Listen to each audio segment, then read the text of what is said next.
Baik, teman sahabat semuanya, ini lanjutan pembicaraan di podcast Bapak F. Saipullah. Ada Bapak Anies Rashid Baswedan, Bapak Rocky Gerung, dan ada Bapak Sukidi yang biasa menulis di harian Tempo ya.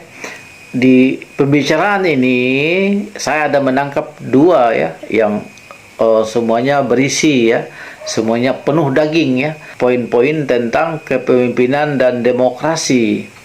Disinilah kan tidak ada salahnya ya kita mengikuti. Sebelumnya saya menjelaskan secara singkat ya sebelum kita sama-sama mendengarkannya. Yang disampaikan Bapak Anies Baswedan tentang ide gagasan harus bersenyawa ya dengan yang punya ide gagasan itu, harus menyatu tindakan keseharian dia. Nanti secara jelas akan diterangkan oleh Bapak Anies Baswedan, tentu dengan pemahaman ya sejauh mana kebijakan-kebijakan ya ada garis sumbu X dan ada garis sumbu Y ya. Di situ ada garis yang sumbu X itu cost benefit, dan di situ ada value. Di value itu artinya ya kita memahami ya keyakinan yang menjadi pedoman hidup seseorang ya. Jadi keyakinan yang menjadi pedoman ya tentu akan dihadapkan dengan cost benefit. Seperti itulah kan yang ada kaitannya dengan ide gagasan tadi. Untuk lebih jelasnya nanti kita akan mendengarkan paparan dari Bapak Anies Rashid Baswedan. Bapak F. Saipullah akan menjelaskan ya ada 3 kepemimpinan demokrasi yang tidak bisa saling dilepaskan ya. Jadi ketiganya ini harus menyatu. 1, demokrasi demokrasi mindset ya, demokrasi gagasan. Kedua, demokrasi tingkah laku, attitude ya.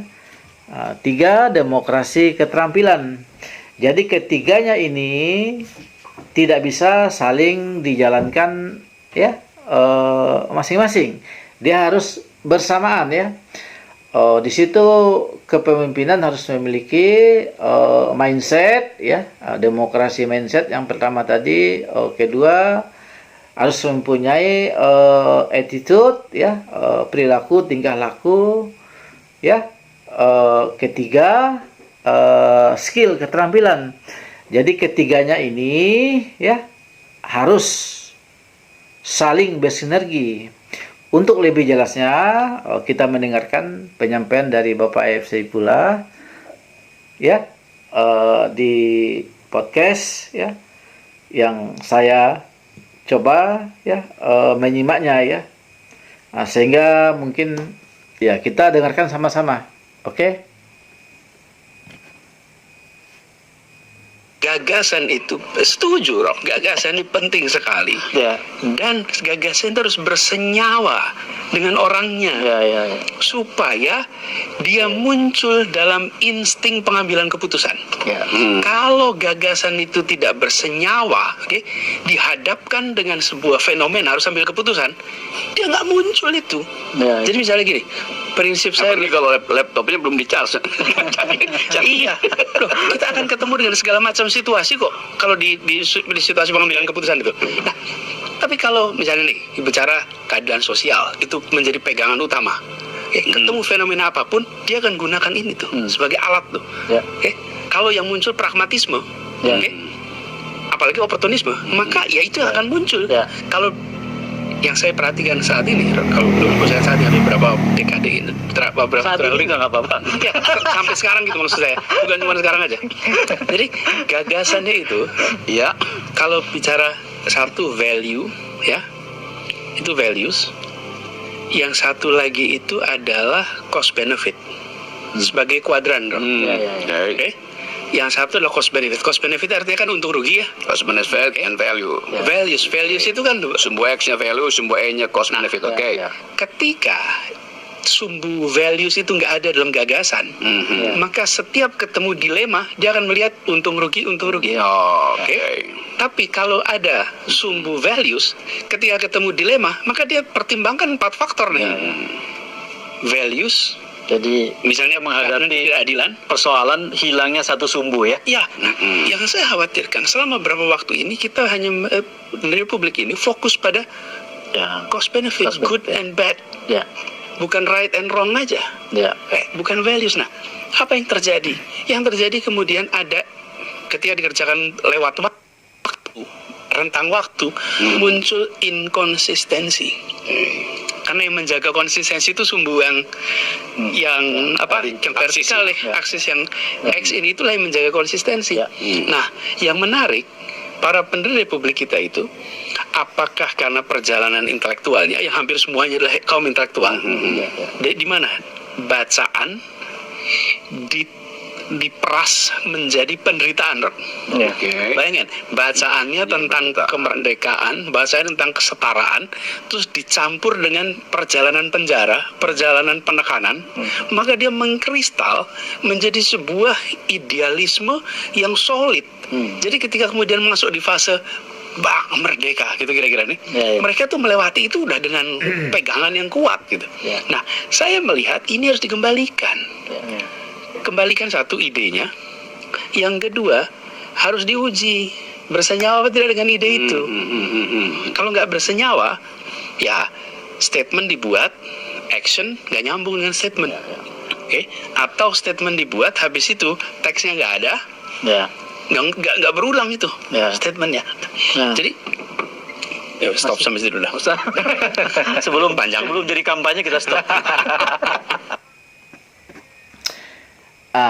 Teman sahabat, apa yang disampaikan Bapak Anies Baswedan tadi, ya, seperti itu ya, bahwa ide gagasan itu harus menyatu ya, harus menyatu dalam diri seseorang, apalagi yang mungkin yang mengambil kebijakan.